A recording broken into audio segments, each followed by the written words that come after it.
Listen now for God's word from the 4th chapter of the Gospel according to Mark. On that day, when evening had come, he said to them, "Let us go across to the other side." And leaving the crowd behind, they took him with them in the boat, just as he was, and other boats were with him. A great windstorm arose, and the waves beat into the boat, so that the boat was already being swamped. But he was in the stern, asleep on the cushion. And they woke him up and said, "Teacher, do you not care that we are perishing?" He woke up and rebuked the wind and said to the sea, "Peace, be still." Then the wind ceased, and there was a dead calm. He said to them, "Why are you afraid? Have you still no faith?" And they were filled with great awe and said to one another, "Who then is this, that even the wind and the sea obey him?"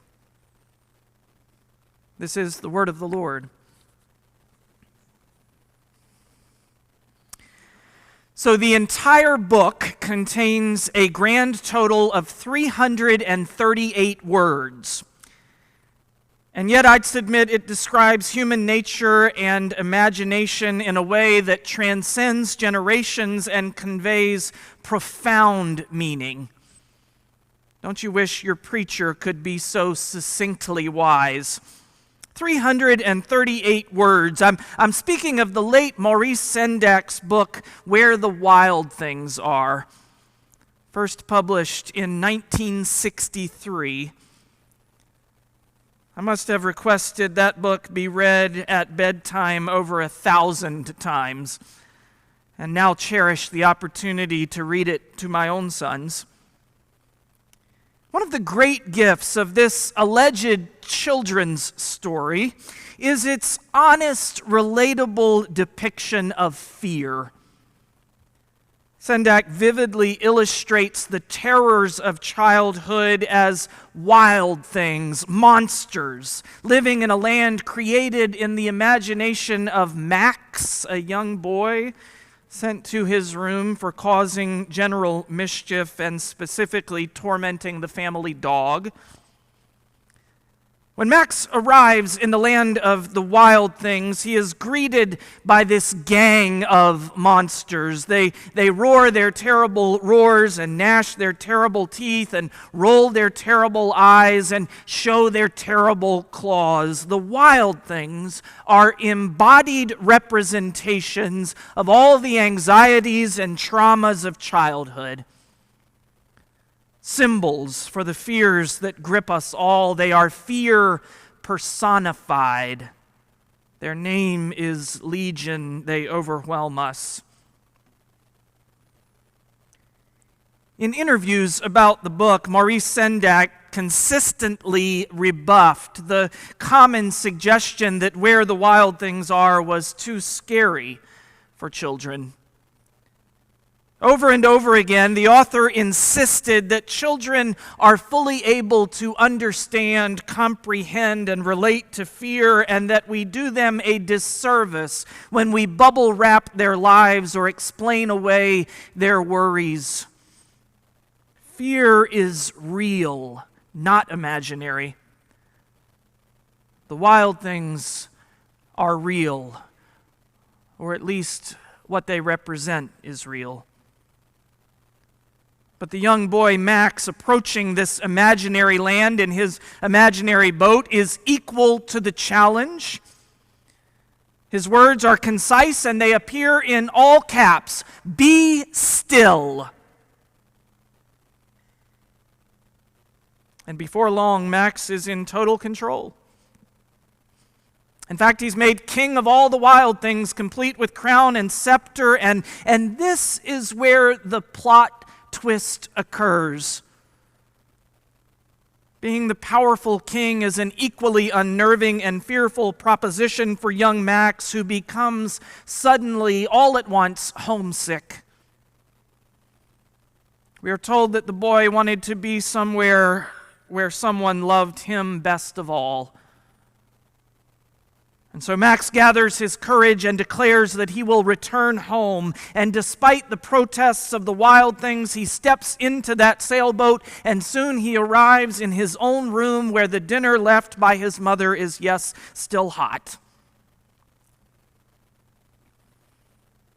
So Max faces and overcomes his fear of the wild things, and then he returns to the life he left behind.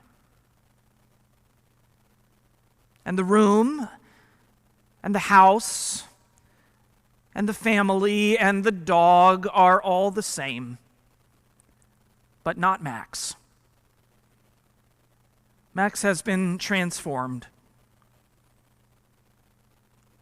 The wild things might represent the tangible fears children face: monsters, darkness, bad guys, things that go bump in the night. But going home represents the subtler but no less real fear of growing up, of leaving the land of imagination a changed boy. Which brings us, I think, to this morning's childhood Bible story. Jesus and his disciples are on a boat, a real boat. There is a storm, a real storm, no ordinary storm. Mark, who is usually understated in his descriptive language, chooses to paint the picture in vivid detail. Waves beating against the boat, water gushing over the sides. The wild windstorm roars its terrible roar. It gnashes its terrible teeth. And then there is Jesus, asleep on a cushion. Where'd he find that? In the middle of the storm. The disciples are angry. Don't you care about us? Don't you recognize the wild things in our midst? Aren't you afraid? You can sense a child's perspective on the story: scary storm and silly Jesus taking a nap. The next part of the story happens so quickly, it only takes one verse. Jesus is roused from sleep. He chastises the wind for interrupting his slumber, and like Max, he commands the sea to be still. Imagine it in all caps, and immediately all is calm. And here's the most fascinating part of the story for me today. It is only then that the disciples become truly afraid. The original Greek is far clearer than most English translations. It literally reads, "And they feared with a great fear," a megaphobia. That's right. The disciples are more frightened by the power of Jesus to calm the storm than by the storm's power to take their lives. They're more undone by the prospect of transformation than the threat of certain death. Who is this, that even the wind and the sea obey him? The disciples have witnessed firsthand the power of Jesus. And they realize, perhaps for the very first time, that this gentle healer, wise teacher, might offer more than parables and platitudes. The disciples recognize that they will be asked to change, forced to grow, challenged to truly follow him. And then they are afraid. C.S. Lewis described this call to transformation in a particularly vivid way. He wrote, "Imagine yourself as a living house. God comes in to rebuild that house, and at first perhaps you can understand what he's doing. He's getting the drains right and stopping the leaks in the roof and so on. You knew those jobs needed doing, and so you're not surprised. but soon he starts knocking the house about in a way that hurts and doesn't make any sense. What on earth is God up to? The explanation is that he is building quite a different house from the one you thought of. Throwing out a new wing here, putting on an extra floor there, running up towers, making courtyards. You thought you were being made into a decent little cottage, but God is building a palace. He intends to come and live in it himself. No wonder the disciples were afraid. The threat to their status quo is real. It promises to challenge much of what they assume and rearrange much of what they thought was settled. Over the years, I have noticed an aversion to this interpretation in more than a few churches.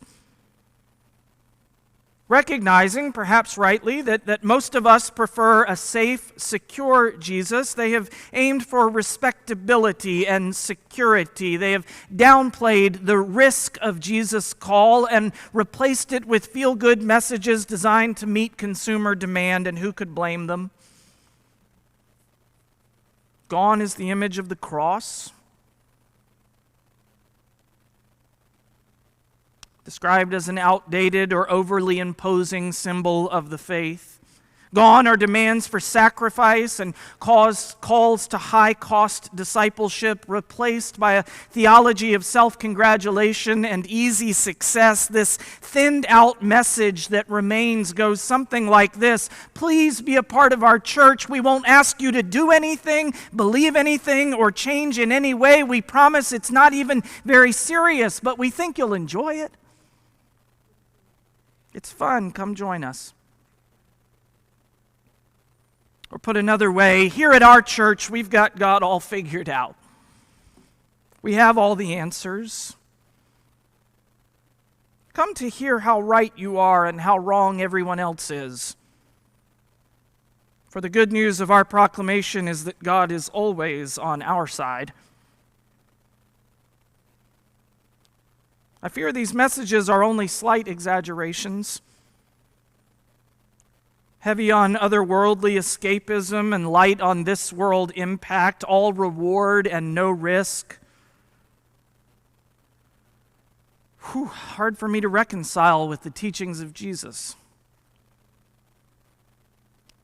which ask for total allegiance, radical openness to the Spirit's call, and utter rearranging of every priority.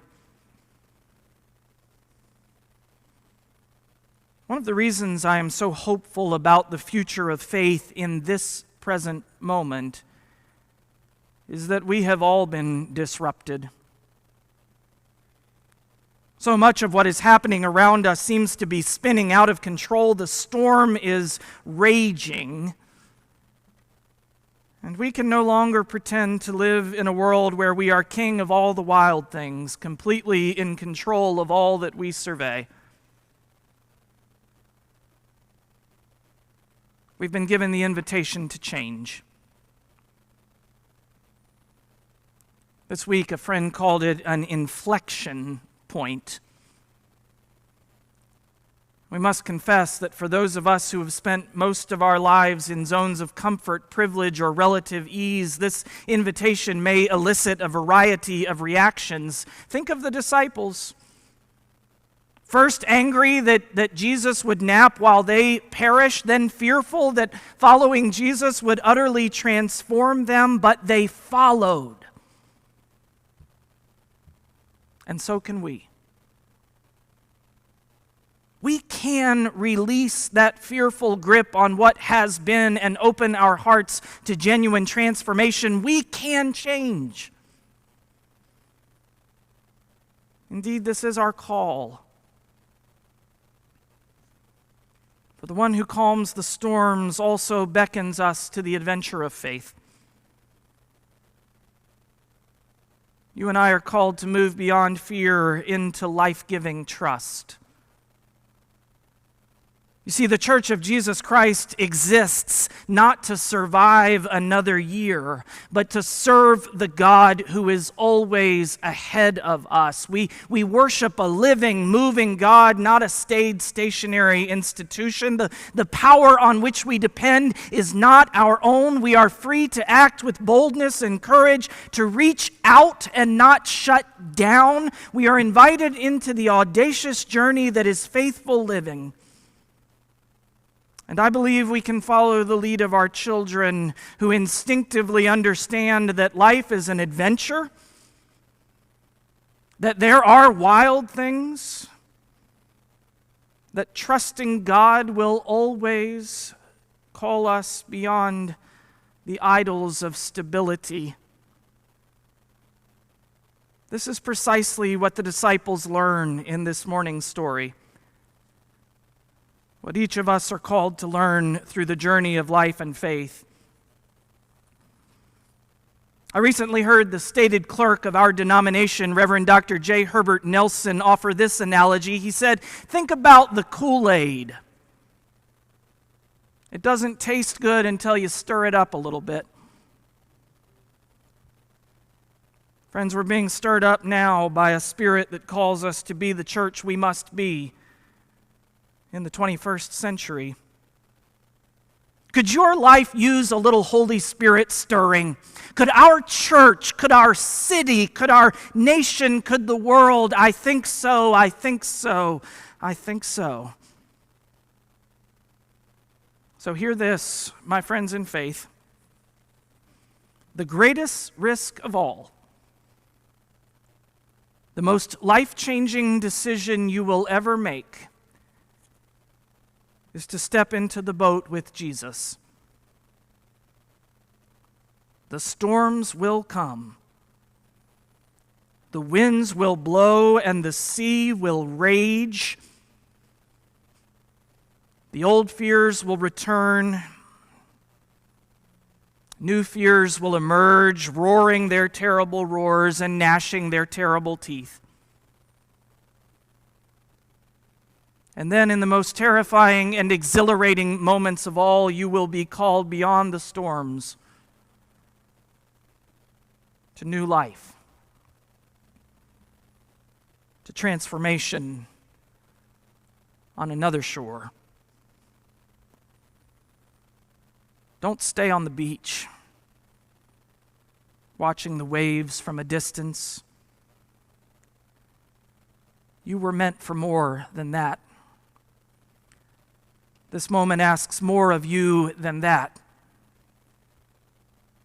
The sea is calling your name. Amen.